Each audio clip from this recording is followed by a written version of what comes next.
Có rất là nhiều người sống với HIV họ hầu như là cô đơn, lẻ loi và họ rất là cần những cái người ở bên cạnh để hỗ trợ, để chăm sóc, để tư vấn.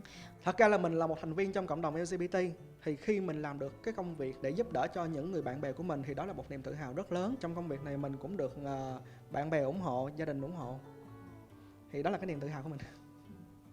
Ok, dễ thương quá ha, sắp khóc rồi nè. Em là cấp phép.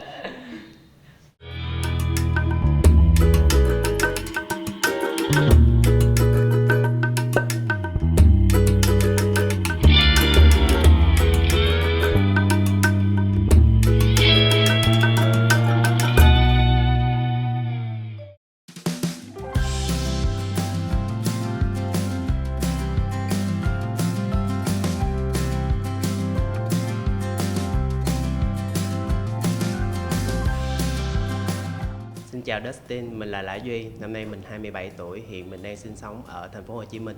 Em nghĩ là ai cũng nên đi xét nghiệm HIV ít nhất một lần trong đời. Sẽ có rất nhiều người như em là ban đầu sẽ cảm thấy không thoải mái rồi dẫn tới cái việc là sẽ không đi khám. Thì em được một số người quen giới thiệu là đến G-Link thì em cảm thấy nó thân thiện hơn. Từ thái độ cho tới những người trong giới, nó làm cho mình bớt đi cái rào cản. Xin chào Dustin cũng như là chào quý vị khán giả trên chương trình Dustin on the go. Mình tên là An, hiện tại mình đang là trưởng phòng marketing của G-Link Việt Nam. Trong suốt quá trình mà anh làm việc tại G-Link, một cái trải nghiệm của anh đối với một bệnh nhân anh nhớ nhất? Mình có làm với một cái anh mà ảnh là một người nam quan hệ tình dục đồng giới, hay nói chính xác là ảnh là người đồng tính á. Thì trong khoảng thời gian từ 2014 cho đến 2016 luôn thì ảnh không dám đi tới bất kỳ phòng khám nào của nhà nước hết. Và cũng rất may là cái thời gian ảnh làm xét nghiệm, tức là qua hành vi nguy cơ ảnh rất lâu rồi, nhưng mà kết quả của ảnh là âm tính. Câu chuyện rất là thú vị luôn. Dustin thật sự cảm thấy là đây là một trong những cái ví dụ mà tất cả những ai mà đang còn có những cái lo lắng băn khoăn á, và mình không biết đi đến đâu, và mình nên quyết định nhanh gọn lẹ thì mình đến những phòng khám trải nghiệm xã hội như là G-Link như vậy. Vậy thì ở đây mình có những cái dịch vụ gì để cung cấp cho những người khách hàng là trong cộng đồng lẫn những người tất cả mọi người khác? Phòng khám G-Link đặc thù là chuyên về khám và điều trị HIV, thì các dịch vụ mình có bao gồm xét nghiệm HIV và các nhiễm trùng qua đường tình dục, điều trị HIV và điều trị dự phòng sau phơi nhiễm HIV, cũng như là điều trị dự phòng trước phơi nhiễm HIV. Trong quá trình và điều trị HIV thì mình có cung cấp các loại thuốc ARV, thuốc PrEP tức là thuốc điều trị trước phơi nhiễm HIV, cũng như là thuốc PrEP là điều trị sau phơi nhiễm HIV. Ngoài ra thì mình cũng có những cái loại thuốc khác hỗ trợ cho cái quá trình điều trị này. G-Link cũng có những chương trình trợ giá và có một chương trình miễn phí thuốc trong vòng 6 tháng. Đặc biệt thì hàng tháng G-Link đều có ngày màu hồng. Thì khi đến với ngày màu hồng thì các bạn sẽ được miễn phí một xét nghiệm nhiễm trùng qua đường tình dục bất kỳ, bao gồm cả HIV. Nói về PrEP, thuốc dự phòng trước phơi nhiễm HIV, anh có thể định nghĩa một cách chính xác cho khán giả PrEP là gì và được sử dụng như thế nào? PrEP là điều trị dự phòng trước phơi nhiễm HIV bằng việc sử dụng một viên thuốc ARV mỗi ngày. Khi mà sử dụng uống mỗi ngày á, thì nó sẽ tạo ra một cái lớp trắng bảo vệ bên trong cơ thể của mình, bên cạnh việc kết hợp với những phương pháp bảo vệ bên ngoài chẳng hạn như là bao cao su. Những đối tượng mình có thể sử dụng PrEP thì là tất cả mọi người. Trước khi mà được sử dụng PrEP thì bạn phải được tư vấn trước đã. Sau khi tư vấn hiểu rõ công dụng của thuốc thì mới đầu qua xét nghiệm. Xét nghiệm ở đây bao gồm xét nghiệm HIV, tại phải chắc chắn là bạn không nhiễm HIV thì mới được điều trị PrEP. Bây giờ An sẽ có một cái một cái câu hỏi dành cho Dustin để có thể kiểm tra được cái kiến thức của Dustin cũng như là khán giả có thể tham gia. Xin giới thiệu Dustin, đây là hộp thuốc PrEP, là thuốc dự phòng trước phơi nhiễm HIV. Với thuốc PrEP này thì sử dụng bao lâu thì mới phát huy được hoàn toàn hiệu quả của nó? Và câu trả lời của Dustin là phải sử dụng sau 1 tuần thì nó mới phát huy hiệu quả. Đúng ra là hơi bất ngờ với câu trả lời rất là chính xác này luôn á. Tuy nhiên, nó có một cái yếu tố khác biệt giữa cái hành vi quan hệ tình dục đối với nhóm mà nữ mà quan hệ qua đường âm hộ, thì cái thời gian sử dụng là phải đủ 28 ngày trở lên và sau đó vẫn tiếp tục duy trì sẽ được phát huy hiệu quả tác dụng của thuốc. Như vậy là em đúng và chính xác đúng không? Tại vì Dustin cũng là một đại diện là trong cộng đồng LGBT và Dustin đã từng sử dụng PrEP cho nên Dustin biết câu trả lời này.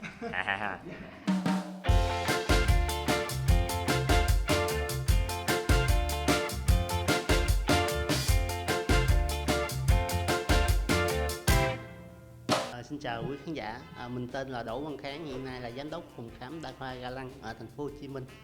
Đối với phòng khám đa khoa Ga Lăng là phòng khám đa khoa, cho nên là có những cái dịch vụ về điều trị xét nghiệm cận lâm sàng, siêu âm, rồi điện tim, tập trung vào các cái bệnh nội khoa cũng như là các cái bệnh xã hội.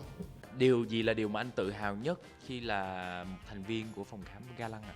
Tập thể đó của Ga Lăng đoàn kết để hướng tới cái việc mà cung cấp dịch vụ cho cộng đồng làm sao mà chất lượng thân thiện. Thì đây là một cái điều mà rất là nhiều khách hàng chia sẻ với phòng khám Ga Lăng. Họ đến họ cảm thấy rất là thoải mái và tự tin khi chia sẻ những cái suy nghĩ của mình, những cái vấn đề sức khỏe mình đang gặp phải. Điều khác biệt của phòng khám Ga Lăng đối với những phòng khám khác là gì? Dạ. Tại phòng khám Đa khoa Ga Lăng thì những dịch vụ y tế các bạn sẽ được chi trả thông qua bảo hiểm y tế. Như vậy thì sẽ giảm được cái chi phí trong quá trình thăm khám cũng như điều trị. Xin chào quý khán giả, Khang có một câu hỏi xin đặt ra để chúng ta cùng tham gia trò chơi.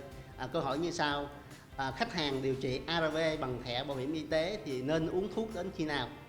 Câu trả lời như sau: A.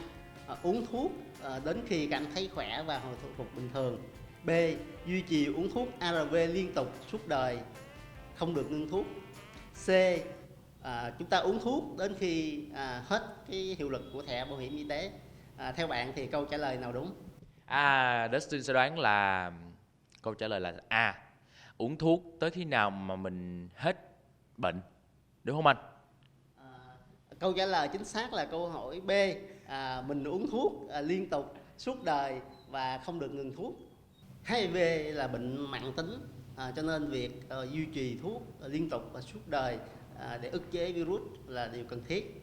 Cho nên là Khang có một lời khuyên đối với khách hàng là chúng ta thường xuyên theo dõi cái thẻ bảo hiểm của chúng ta đến khi nào hết hạn để chúng ta đăng ký gia hạn thẻ một cách kịp thời và phù hợp để làm sao mà cái thẻ bảo hiểm y tế của chúng ta còn hiệu lực liên tục. Dạ, em cảm ơn anh rất là nhiều.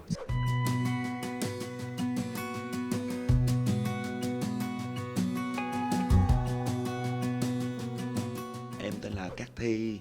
Cát Thi đến phòng khám nhà mình vào 2 năm trước. Về những cái cơ địa trong những người chuyển giới á, thì hầu như phòng khám nhà mình biết rất là rõ về vấn đề đó.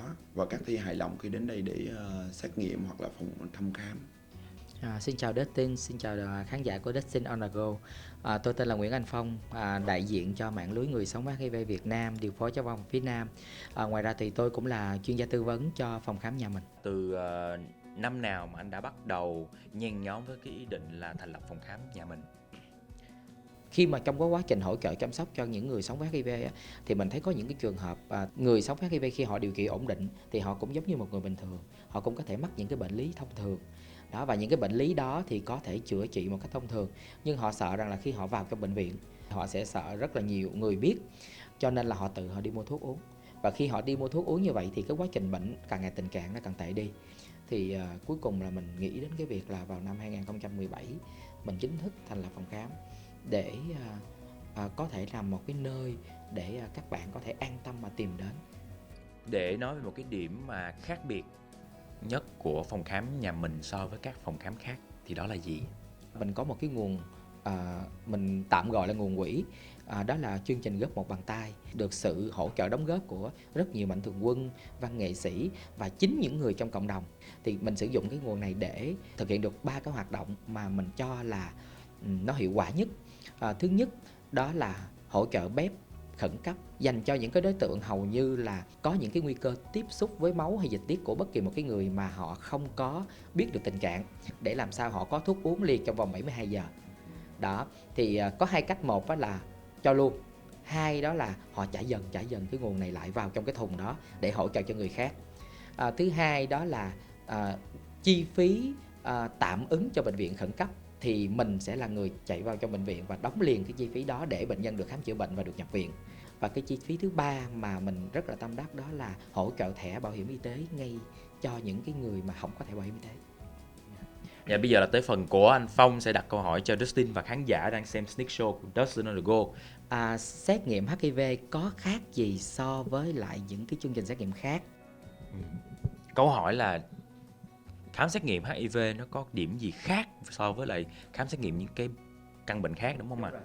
Vì đối với xã hội họ xem đây là một căn bệnh nhạy cảm, cho nên em nghĩ là khám xét nghiệm HIV nó phải khác với những cái bệnh khác ở cái chỗ nó cần một cái sự tư vấn riêng đặc biệt. Cái điều mà vì sao Hoàng Phong nói rằng là cái xét nghiệm HIV nó lại khác so với lại những cái xét nghiệm khác là bởi vì cái mà mình lo nhất của cái người mà có cái kết quả dương tính là khi họ về với gia đình họ về với những người yêu thương họ, họ về với vợ chồng họ, với con họ.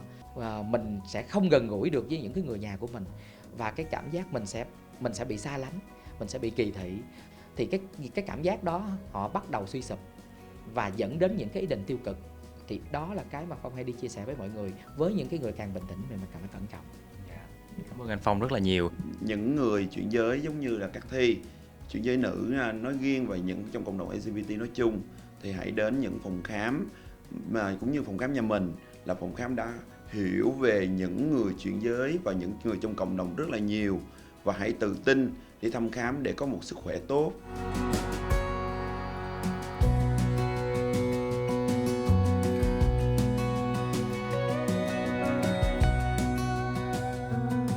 Sau khi tham quan 3 phòng khám trong chương trình Sneak Show ngày hôm nay, đó là phòng khám Gleam, phòng khám Ga Lăng và nhà mình, thì Dustin rất là vui vì mình đã tìm ra được rất là nhiều điều hay và thú vị, và đặc biệt là đối với những bạn trong cộng đồng LGBT, các bạn đã tìm thêm được những cái địa chỉ để khám bệnh, xét nghiệm rất là tận tình, rất là an toàn và đặc biệt rất là thân thiện đối với cộng đồng. Và các bạn hãy nên nhớ luôn luôn quan tâm đến sức khỏe là hàng đầu, và luôn luôn đi xét nghiệm cho dù là mình không có biểu hiện bệnh. Và chúng ta hãy cùng nhau để phấn đấu chấm dứt đại dịch AIDS tại Việt Nam vào năm 2030. Hy vọng là mọi người đã yêu thích kênh Dustin on the Go với chương trình Sneak Show, và để tìm hiểu thêm về địa chỉ cũng như là thông tin của các phòng khám thân thiện dành cho cộng đồng LGBT thì mọi người hãy nhớ truy cập vào website cũng như là fanpage ở trang tiếp theo. Hẹn gặp lại mọi người trong chương trình Sneak Show lần sau. Bye bye!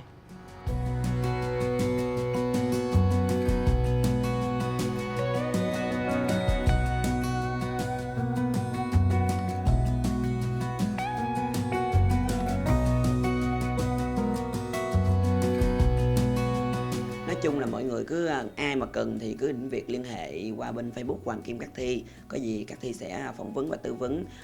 Có gì nhớ nạp cạc cho Cát Thi đi số điện thoại. Không có cắt được khúc đó mà nội.